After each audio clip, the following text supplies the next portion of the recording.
way out by the beach area out there, possibly.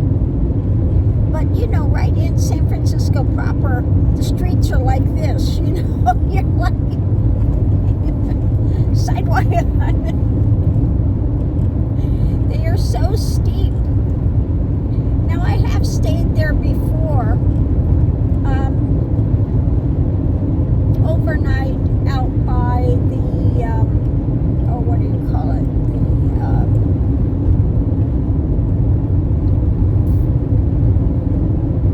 Out towards Golden Gate Bridge, out that way. So I have stayed out there before.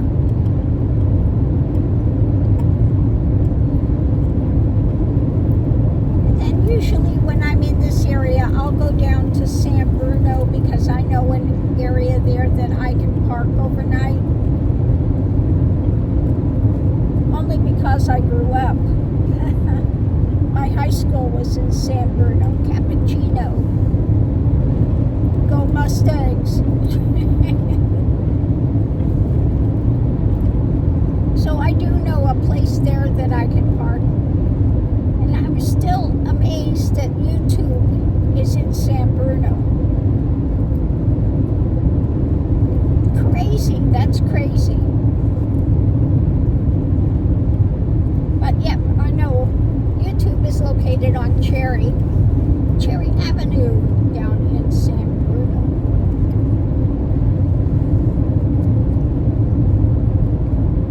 So we'll see, you know, looking forward to getting into San Francisco. I'll go out to the Sunset area, the second Chinatown, and grab some dim sum, grab some shumai for the road.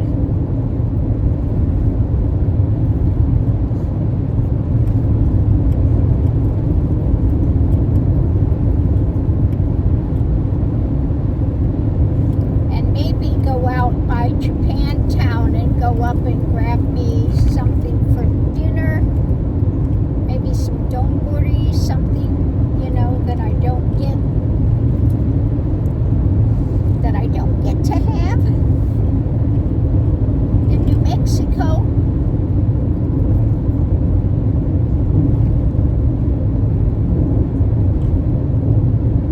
So looking forward to that.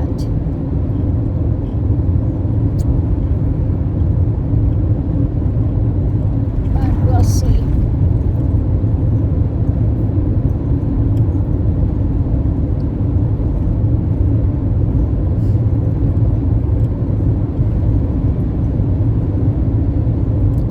Yeah, I wish I knew the areas where you could have an overnight. Then I would spend an extra day there, because there are some places, you know, that I would like to go up to. I did live in Haight-Ashbury in 68 on the corner of Page and Broderick.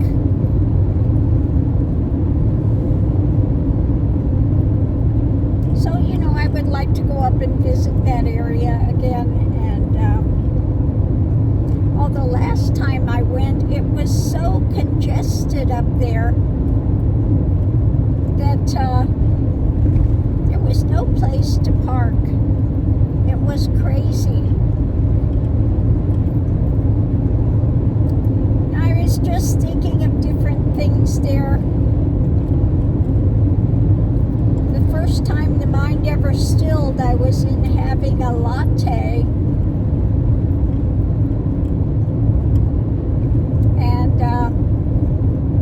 It was quite startling the first time it happened. And then I'm remembering a little store that there was there. There was a kind of a New Age store, and then there was another store that was Nepali owned. So just remembering a few places that I like to go and shop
because I was studying under Wong Trek Man. Now, where they had their fight, the infamous fight, was down at Y.C. Wong's. Now, Y.C. Wong's studio, I don't know if he still has something there, if they've kept it up. I doubt it after all these years. It was right across from the Chinatown Park there, and it was down inside like this basement area was Y.C. Wong.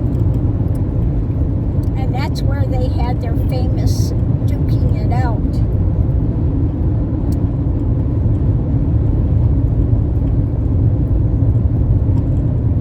And then right up there, right across the street as well from the Chinatown Park, was the old man that was teaching Tai Chi. And he had married this woman. He was 80 and he was married to this woman and she was like 30. Yeah. Then he passed and she continued to teach over there. And the Chinatown Park there was where I saw this older Chinese woman that still had bound feet.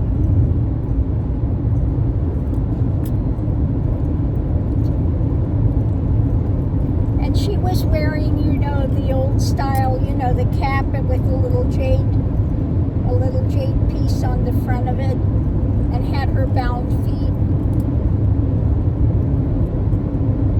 I don't know how she got there. She must have had relatives that would help take her down there, because there's no way she could walk up those hills and do all that with bound feet like she had.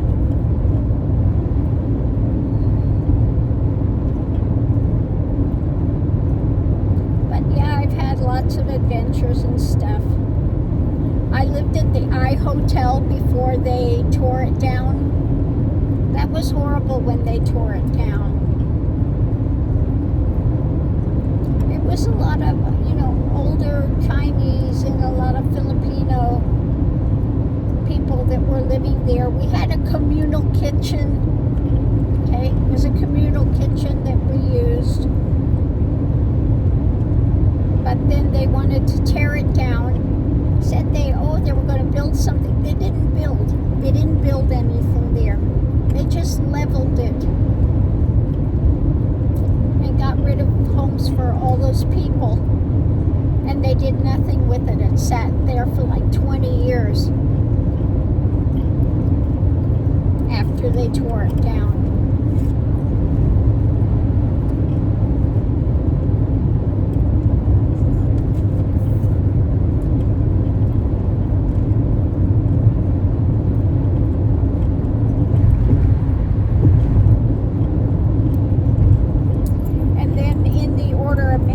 On Steiner Street, the mother house.